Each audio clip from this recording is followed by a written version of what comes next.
Welcome back. And let me just say welcome for the first time in far too long to our friend and colleague, Rod Martin. Rod is, of course, the chairman of the board of our Institute for the American Future, which, as you know, makes this program possible.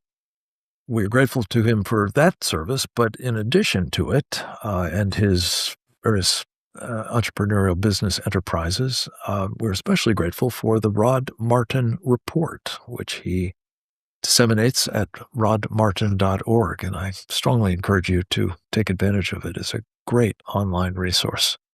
A free range mind, as I'm fond of saying, at work, and you can benefit from it in addition to his visits with us here. Rod, welcome back. It's so good to have you with us, my friend. Good to be here. So I am still in shock at the departure from this earth of our friend and colleague Sam Faddis. Peter McElvenna in the previous segment gave us a nice tribute to Sam. I wondered if you might be willing to do the same. I know you featured his work on the Rod Martin Report platform from time to time and valued his friendship and comradeship, really, in our Committee on the Present Danger of China, as did I. But your thoughts, sir? Well, losing Sam is quite a blow and much too young. My goodness, he died of COVID and COVID complications, and I guess that can get any of us, especially if we're over a certain age or have any comorbidities. But it is a shock. I mean, that's the kind of thing you would have expected 5 years ago, not so much today, and certainly didn't imagine, we'd lose Sam. Sam was just an American hero. He was a brilliant mind. I didn't always agree with his point of view because sometimes he was way more pessimistic than I was, but Sam had reason to be. Sam understood just how terrible things can be under the hood in the intelligence community and how that affects everything else. And he shone a light on it that very, very few voices are able to do well, and certainly not with the patriotism and faithfulness of Sam Faddis. So it's just a tremendous blow. He was a great man. He'll be deeply missed. And I know that all of us are praying for his family. Amen. And for his happy transition to heaven as Amen. well. Rod, let me ask you about events that are coming up this afternoon, I believe, in the White House. There will be the funeral of Lindsey Graham, and among the people who will be attending will be Benjamin Netanyahu, the Prime Minister of Israel, and Vladimir Zelensky of Ukraine, who will also have, on the margins of all that, time with the President of the United States. Give us your crystal ball assessment of what's likely to come of those meetings at the White House, sir. First, Ukraine. They're doing what Trump wanted them to do, which is actually be effective. And they've gotten brilliant at it. The military industrial complex in Ukraine has become quite remarkable, and interestingly is beginning to be diversified out of Ukraine into non-target zones in Europe, which is a little dangerous. Putin has made clear that those plants are targets, but it's a little hard to see Putin attacking a factory in Germany. So this is having a positive effect on European rearmament at a moment where they're actually committed to doing it. We'll see if they stay committed. We'll see if that's all talk. But so far, so good. They've pretty much all hit their 2% of GDP defense spending goal. They're on their way to the 5%, a point and a half of which is infrastructure, but they desperately need infrastructure. They don't have a single or more than a single munitions plant that can even make artillery shells. It's ridiculous in the entire continent. So Ukraine is having a positive effect on that. Ukraine is also really putting Crimea at risk in much the same way that they did Kherson earlier in the war. They have attacked Russia's ability to resupply Crimea to a degree that is really threatening their ability to hold on to it. The drone strikes are fantastic, but then beyond that, the drone strikes, even as far away as Omsk, the largest refinery complex in Russia, are having a tremendous impact on Russia's ability to pay for its war and fuel its army, not to mention its civilian infrastructure. They are down actually more than 50%. I was going to say almost 50%. That's out of date. They're down 58% in refining capacity in Russia. They can't sustain that. This used to be the world's largest oil producer. They're actually importing gasoline now from Belarus. So Zelensky is getting it done, and that's really cool, and we'll see where it goes. But this is what I was saying a year ago, that Trump's strategy with Putin was carrot and stick. You can make a deal right now and we can end the slaughter. And to be clear, Russia's suffering about 40,000 casualties a month. Just on their side, it's a slaughter. But we can end that now on terms that are reasonable for everybody, or we're going to give you the stick. And the stick was always those 3,350 ERAMs that are about to ship, unleashing Zelensky to be able to hit deep targets in Russia, which Biden never let him do, and generally putting pressure on the shadow fleet such that Russia can't make the money it needs to function. So that's all good news, and Zelensky's going to have a good day. For Netanyahu, honestly, I have to ask you to pause for just a second, Rod. We've got to take a break. We'll talk about Bibi and another issue that's very much on my mind, and that is churches going out of business in this country and being bought up by mosques. What that portends, not just in terms of religious services in any given community, but for what I think of as the critical infrastructure of jihad. Talk about that and more with Rod Martin on the other side of this short break. I hope you'll stay tuned. Be right back.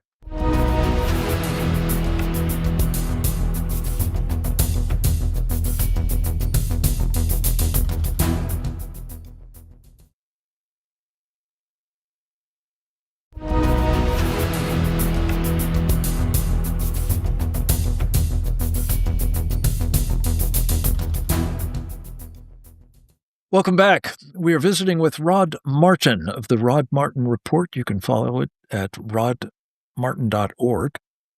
Please do. It will make you smarter and better looking probably as well, Rod. We were talking about guests at the White House. Talk to us a little bit about how it might go with Benjamin Netanyahu there today. Look, the media really wants there to be a rift between these guys, and that's how they're playing it. And I'm sorry, I just don't see it. Do they disagree on some things? Yeah, probably. I was just saying, I occasionally disagreed with Sam Faddis on some things. It doesn't mean I didn't love him. Doesn't mean that he wasn't amazing, and he was probably right. But when I disagreed, but that's not the point. You have two people in a room, they're going to disagree sometimes. That's not what's really happening here. If it were, Mike Huckabee would no longer be the ambassador to Israel. You'd have somebody else in that role. This is good cop, bad cop. We don't have the Israelis attacking Iran, and the Iranians have learned their lesson enough to stop attacking Israel. Some of that is a reduced capacity to fire missiles with that kind of range, but most of that is just the certainty that the IDF is going to hit them disproportionately if they fire missiles that don't get through Iron Dome at Tel Aviv. So what do we have going? Well, we have the threat that we can unleash Israel. We have the Lebanon deal, which is proceeding well. We'll see if it lasts. We'll see if it works. But the fact that Lebanon has now actually recognized the territorial integrity and sovereignty of the state of Israel is just remarkable. they've technically been at war since Lebanon declared war on Israel in 1948. So this is a huge step forward. And certainly Hezbollah is geographically isolated if the Lebanese government is against it, the Israeli government is against it, and the Syrian government is against it. So this is all progress. And I think what we're seeing is, again, this good cop, bad cop game that gets you to what Trump said his real aim was just the other day. We announced the Saudi 123 nuclear power deal, and Trump immediately comes back and says, but this is not going to happen unless Saudi Arabia signs on to the Abraham Accords, full stop. That's Trump's aim. He wants a regional, semi-permanent peace. You've got to take Iran off the board to do that. Once you've done it, first of all, everybody gets rich together. But second, you get to draw down forces a bit and focus on the real threat, which is China. Yeah. Well, this is, I hope, the kind of outcome that we get out of this meeting with Benjamin Netanyahu. We'll see, and we'll have you back to talk about it. Let me pivot to another topic, not unrelated to what's animating, of course, the threat from Iran, and that would be what I call Sharia supremacism. I'll give you some thoughts of my own, and then we'll talk to Rod about them.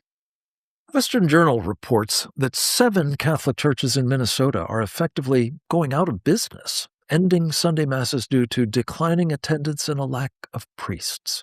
It is predictable what will happen next. At least some of those churches will be purchased by Muslims and converted into mosques. Whether there are prospective congregants or not, Sharia supremacists in that state and others across the country are practicing the build it and they will come model of settlement in America. An alarming bansharia.com webinar just last week described what is really going on here in accordance with the Muslim Brotherhood's playbook known as the Explanatory Memorandum. Islamic societies, centers, and mosques are part of a civilization jihad aimed at destroying Western civilization from within by the hands of the unbelievers and the believers. We must root out the process by which this critical infrastructure of jihad is being inserted into our country.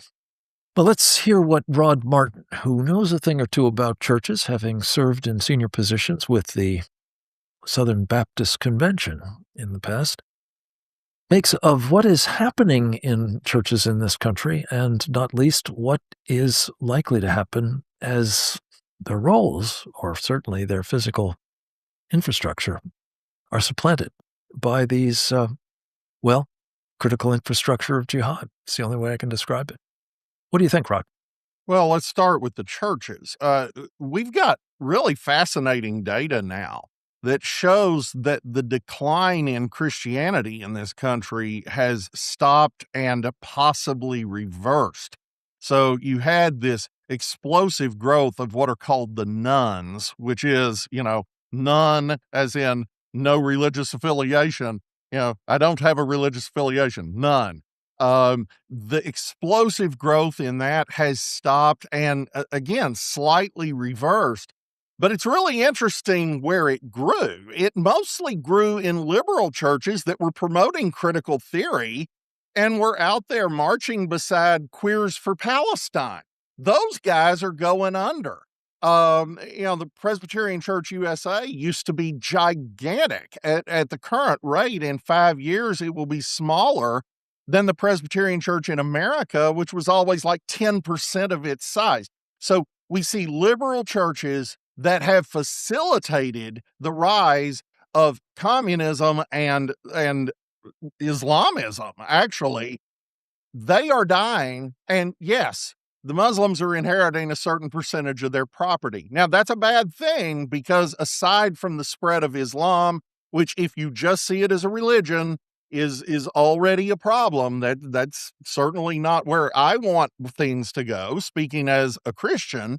However, the bigger point that you keep making correctly is that mosques tend not to be centers of worship as much as arsenals for jihadis, training centers for insurgents, and all manner of terrible things. And you don't have to look much further than, any country in the Middle East to see exactly that. So we have to separate the political agenda of a lot of Muslims, which I would contend comes straight from the Quran, but obviously a lot of other Muslims would disagree.